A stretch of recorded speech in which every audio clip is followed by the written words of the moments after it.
আসসালামু আলাইকুম, welcome back to my channel. আশা করি সবাই ভালো আছেন। রমজান শেষ হয়ে যাচ্ছে, আসছে পবিত্র ঈদ। ঈদ উপলক্ষে আজ আমি খুবই মজাদার একটি ডেজার্ট নিয়ে হাজির হয়ে গেছি।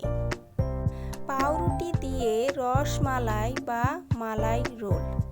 রেসিপিটি তৈরি করা খুবই সহজ আর খেতে দারুণ মজা।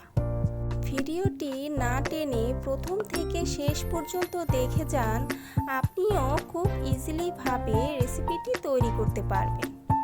চলুন তাহলে রেসিপিটির মূল অংশ দেখে নিই।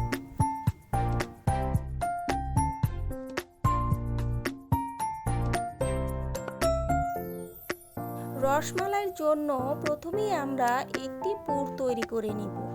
এর জন্য চুলায় একটি ফ্রাই প্যান বসিয়ে দিয়েছি। দিয়ে দিব 2 টেবিল চামচ ঘি।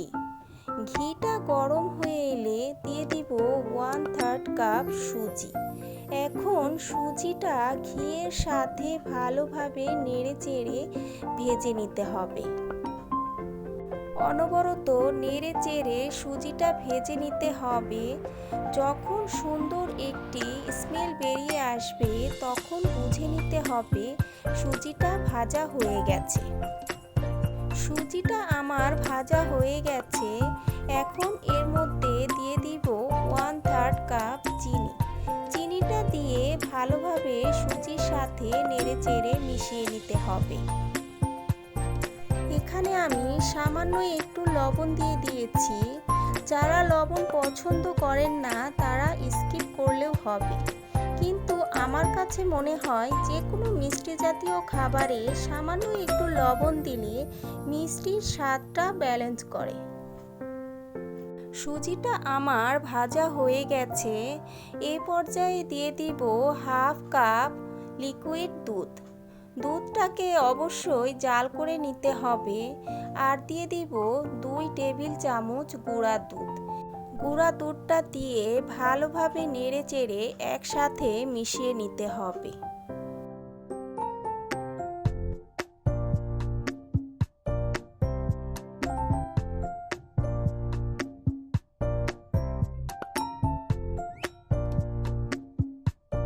পুরটা আমার তৈরি হয়ে গেছে। একটু পাতলা অবস্থায় চুলা থেকে নামিয়ে নিতে হবে, কারণ এটি ঠান্ডা হয়ে গেলে আরও একটু ঘন হয়ে যাবে। ফ্রাই প্যানটা ভালোভাবে ধুয়ে আবারও চুলায় বসিয়ে দিয়েছি। এখন আমরা মালাই তৈরি করে নিব। মালাই তৈরি করার জন্য এখানে আমি দিয়ে দিয়েছি 2 কাপ লিকুইড দুধ। দুধটাকে অবশ্যই জাল করে নিতে হবে। আর দিয়ে দিব 2 টেবিল চামচ গুঁড়া দুধ।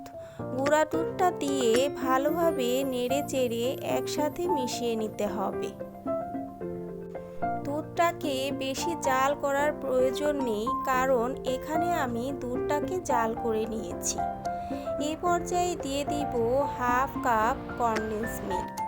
এখানে আমি কনডেন্স মিল্ক ব্যবহার করেছি।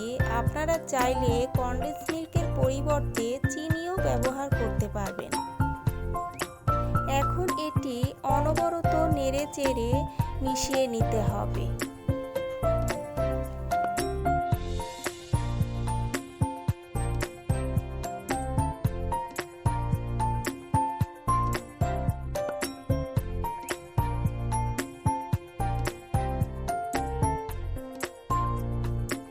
মেশানো হয়ে গেছে। এখন দিয়ে দিব কাস্টার্ড পাউডার। এখানে আমি সামান্য একটু দুধের সাথে 1 চা চামচ কাস্টার্ড পাউডার ভালোভাবে গুলিয়ে নিয়েছি। এখন দুধের সাথে অনবরত নেড়েচেড়ে মিশিয়ে নিতে হবে। মালাইটা আমার তৈরি হয়ে গেছে। দেখে নিশ্চয়ই বুঝতে পারছেন আমি কতটুকু পাতলা রেখেছি।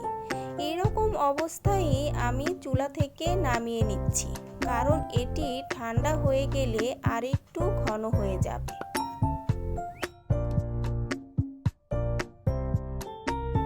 এখানে আমি কয়েক পিস পাউরুটি নিয়ে নিয়েছি।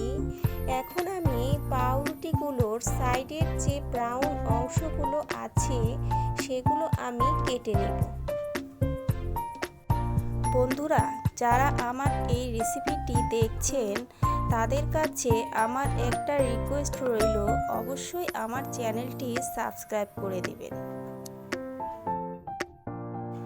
পাউরুটির ব্রাউন অংশগুলো কেটে নেওয়া হয়ে গেলে এরপর একটি বেলনির সাহায্যে পাউরুটিটা ভালোভাবে বেলে নিতে হবে।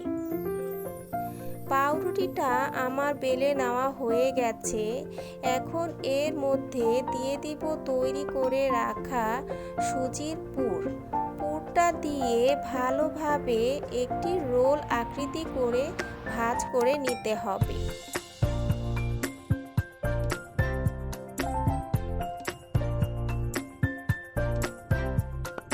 একটি রোল আমার বানানো হয়ে গেছে। আপনাদের সুবিধার জন্য আরও একটি রোল বানিয়ে দেখাচ্ছি।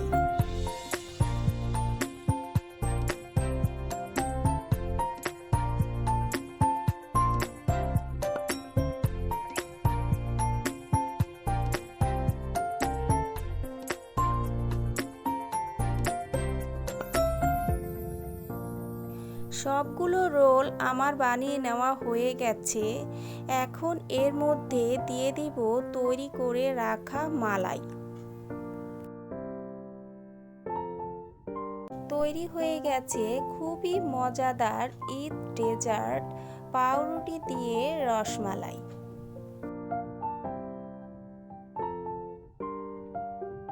সার্ভ করার আগে অবশ্যই এভাবে কিশমিশ এবং কিছু বাদাম কুচি দিয়ে সাজিয়ে নিতে হবে, তাহলে দেখতে আরও সুন্দর এবং লোভনীয় লাগবে। বন্ধুরা, রেসিপিটি কেমন লেগেছে? আশা করি সকলের কাছে ভালো লেগেছে। আর ভালো লেগে থাকলে অবশ্যই ভিডিওতে একটি লাইক দিয়ে যাবেন, সাথে কমেন্ট আর বেশি বেশি শেয়ার করে দিবেন। আল্লাহ হাফেজ।